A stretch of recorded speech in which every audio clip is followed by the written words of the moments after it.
From colorful shoes that could blind your opponent with their dazzle, to trims over 1 centimeter, yes, 1 centimeter in width. Here are all the accessories strictly banned on tennis courts around the world. And it all starts with footwear, which is something Wimbledon and the rest of the tennis authorities are particularly fussy about. Now, it's the rule of thumb, or should I say toe, that the shoes you wear in a game should always be white. And that includes laces, socks, and your inner hopes and dreams just in case they decided to show up during a game. Okay, sorry, I'll be serious. Just like tennis is about white shoes. Oh, and by white, they mean white. Not cream, not off-white, but pure pearly white that looks like you scuffed your skin off to make them look nice and clean. And I know you're thinking I'm joking way too much about this, but trust me, this rule is a hard yes for all players. Applied back in the Victorian era, this rule mostly signified respect for propriety in front of high society in Wimbledon games. Plus, white was also a color that hid the player's sweat, which, by the way, was considered inappropriate back in the day. Can you imagine? What's next? Will they ban players from using the bathroom or something? Oh, wait.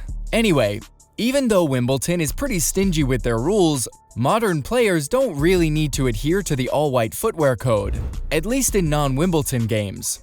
All they need to do is make sure their shoes don't ruin the court. But then again, that's the bare minimum, right? Well, so is the no jewelry rule, which makes sense. Of course, it's not like the authorities would arrest you or anything for wearing your usual studs, but you can't really go for any statement pieces like blingy bracelets and all. 'Cause you know that can be distracting, right? Like, imagine those things reflecting against the sunlight. You could literally cause a frenzy in court. It's that controversial. What? Don't believe me? Just ask Venus Williams, whose colored undergarments caused quite a roar in 2017.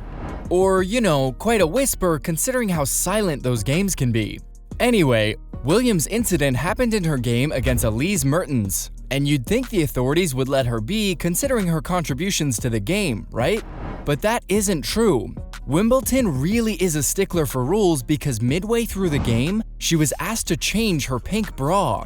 This can seem a little extreme. But hey, these people aren't even allowed to take toilet breaks during games, so what'd you expect? And if you think it's too much, don't worry, Federer does too. Especially considering how the orange soles of his shoes were a topic of much discussion back in 2017. Federer up to his old tricks and grabbing that vital early break.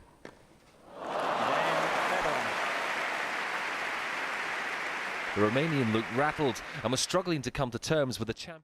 So much that the authorities had to bring out a shoe soles must be white rule after that. Now, you must be thinking, what about colored scarves or even bandanas? Well, those are kind of a big no-no too, unless you're wearing a colored scarf around your neck. But even that's more appropriate for a special occasion or event than a usual game. Although, that's only applicable to scarves. Bring a colored bandana to your game and you'll be kicked right out until you take off all colors and accept a life of pure white monotony. Now, I am exaggerating a little here, but generally, outerwear is not super acceptable in tennis games. Unless, of course, it's a wristband that is allowed for player arm and wrist support. But hey, remember, you gotta make them minimal or you gotta take them off. And the same goes for caps. Now this is a great accessory for when you want to keep the sun out of your eyes in open courts. Or, you know, when you just can't be bothered to wash your hair before a big game. Sadly though, because tennis courts aren't really the place for fashion statements, your cap needs to follow a few rules as well. For one, they must be a solid color, no crazy patterns or designs. And of course, they must be white, no surprises there. But here's the kicker, the brim of your cap can't be too long. That's right, apparently that's also a thing in tennis, according to which the brim can't be longer than 8 centimeters. Who knew? Guess tennis really isn't a game for the Indiana Joneses of the world, unless you take the Federer approach and just wear a visor instead. Hey, just think about it. You get to look like Roger Federer and show off your freshly washed tennis hair too. And speaking of hair, let's talk about hair accessories. While they may seem harmless, they too must follow the strict rules of the tennis court. First and foremost, any hair accessories must be functional and not too distracting. You wouldn't want your opponent mistaking your bright, colorful hair tie for a tennis ball mid-game now, would you? As As for color, hair accessories must also adhere to the all-white rule, but there is some leniency here. A small colored trim is acceptable as long as it is not wider than 1 centimeter. And just like with caps, the size of your hair accessories matters. Anything too large or over the top will probably be banned and taken away. So, while you may not be able to rock your favorite headband or scrunchie on the tennis court, there are plenty of functional and fashionable options that will still keep your hair out of your face during a game. Just make sure to keep it simple, and you'll be good to go. And now that hair is out of the way, let's discuss sunglasses. Now, if tennis was a no-holds-barred game, I'd love to rock a pair of dark glasses on the court. Not only do they protect your eyes from the sun's glare, but they also add a cool factor to your outfit. But before we all start channeling our inner Matrix character, remember, this is tennis we're talking about. So obviously, these guys have got some rules for shades too. For one, sunglasses must be functional and not too distracting. So put away those neon-colored shades with the glitter frames, save those for the beach. And of course, they must also follow the all-white rule. But don't worry, there are plenty of stylish white-framed options out there to choose from. Serena, Roger, and Djokovic wear them all the time. But not all the time, because that's not allowed either.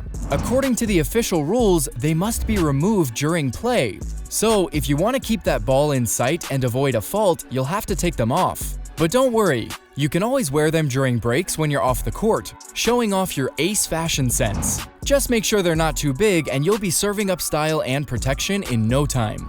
Oh, and that can also happen if you're found using your phone during games. Not only is it a distraction to yourself and your opponent, but it's also considered poor sportsmanship. So unless you want to risk a point penalty or the wrath of your tennis coach, leave that phone in your bag. Stakhovsky didn't, and so he was fined $2,000 for unsportsmanlike conduct in the 2013 French Open. So you know that's not a risk you want to take, nor is wearing any sort of color, which I think I may have drilled down in your minds well enough. But if you're still not clear, tennis loves white.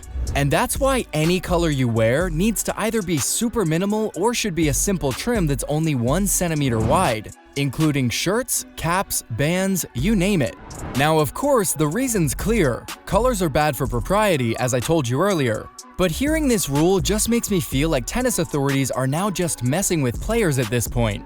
No, honestly, just listen to this rule from Wimbledon's playbook. Color contained within patterns will be measured as if it is a solid mass of color, and should be within the 1 centimeter wide. Hello, who is that picky about colors? But I guess it's all these banned accessories in the game that make the game as disciplined as it is, right?